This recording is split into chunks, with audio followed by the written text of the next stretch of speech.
Now I'd like to present to you California's next congressman for the 7th Congressional District, Rick Tubbs.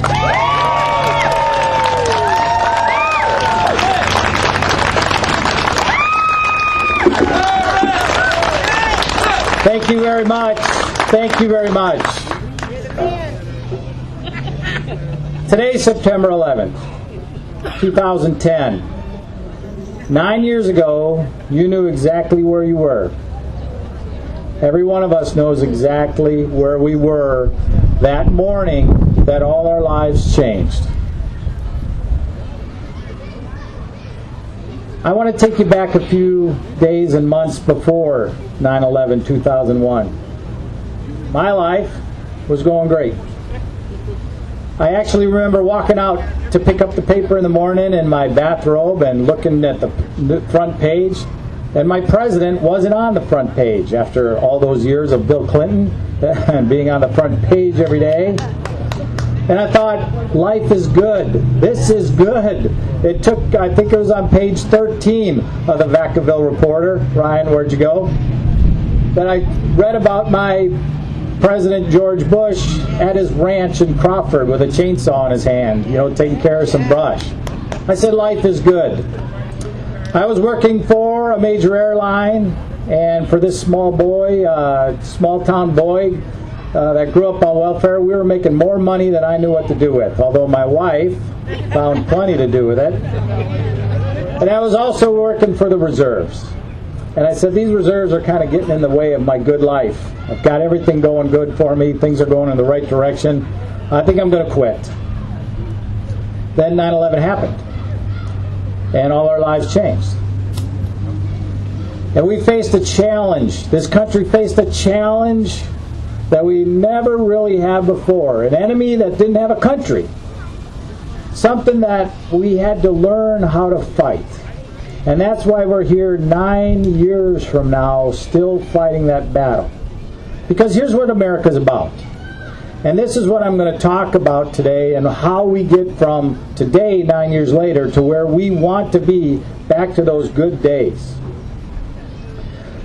Whether it was the British in the Revolution and then again in 1812, the British are our best friends now.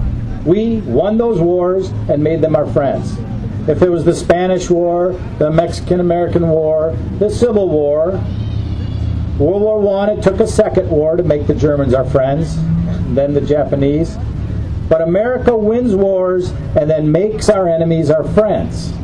And that is complete defeat for our enemies and complete victory for us, is when we make them our friends.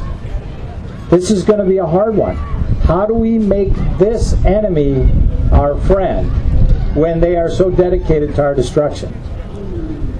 It's going to be hard. But we can't give up. Now I'm going to talk politics just for a second on this day. Because in 1980, when Ronald Reagan won, a wonderful year that was, it was about the economy then. It was skyrocketing interest rates, skyrocketing inflation, skyrocketing unemployment. Does some of that sound familiar? Certainly the unemployment. And Ronald Reagan won.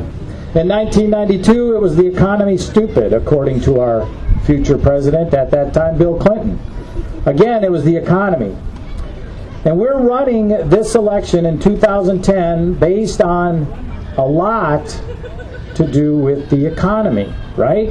9.6 unemployment, incredible deficits, all the things that we know is wrong out there. We're saying we've got to run an election and win because of the economy.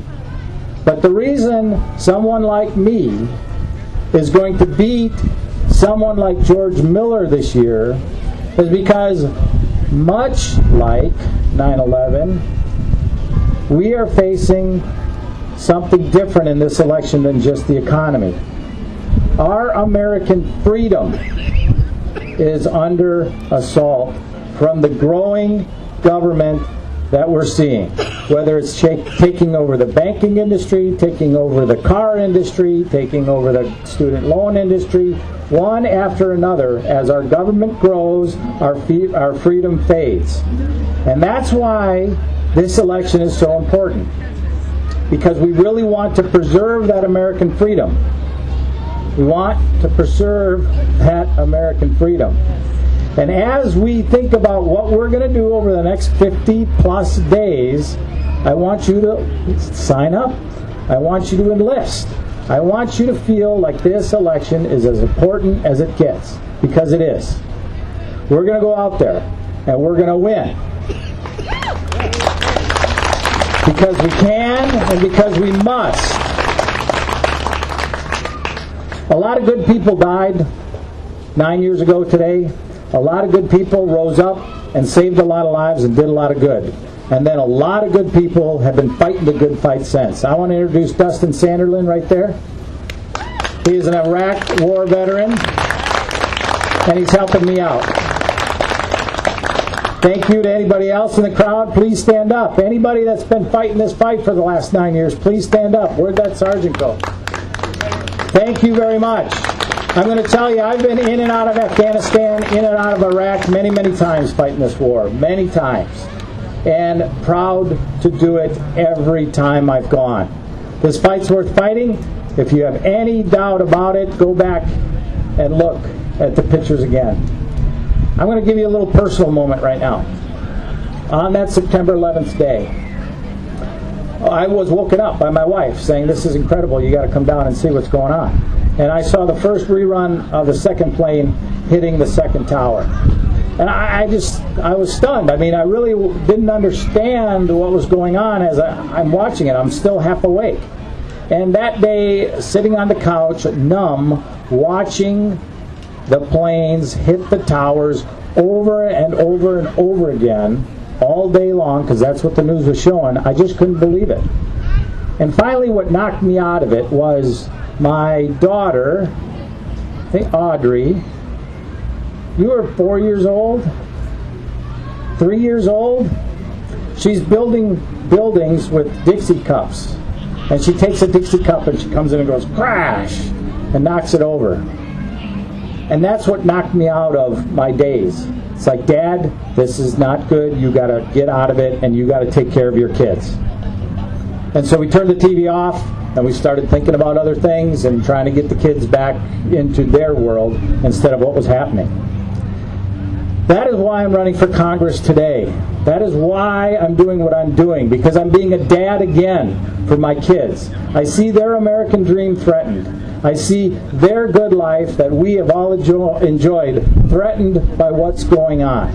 So once again I said, turned off the TV, got off the couch, and started doing what I could to make sure their lives were good. Over the next 50 so days, I'm going to ask you to think the same way. What can you do to make sure their lives are what they should be? This is an important election in 2010. This is an important election. Today is an excellent time to reflect, to ponder, and to figure out exactly what's important in our lives and then act on it. And the fact that you're here today means you're willing to. And I thank you and I applaud you. This is exciting times in our life. As melodramatic as I have been right now, and I somewhat apologize for that, but I want to make the point. These are exciting lives, and I am absolutely 100% optimistic about our future. Yes, this is America, and every time we've faced these challenges, we have risen up, we have defeated them. That generation became a great generation and got it done. It is our time now, ladies and gentlemen. It is our time now to be that next great generation that rises up and gets it done. I look forward to being one of the leaders to help this country get back on track where it needs to be, and I look forward to working with every one of you to do it, because this is a team, and we all have a role on that team. We all have something to do, and that is why, and as I look through this crowd into your eyes and I see the members of our team, I know once again we will get it done. So thank you very much, ladies and gentlemen. I am looking forward to the next 50 some odd days. I'm losing track. I'm not getting enough sleep anymore. I'm looking forward to it. And then after November 2nd, the real work will begin. And then we'll really get it done. Thank you very much. Thank you.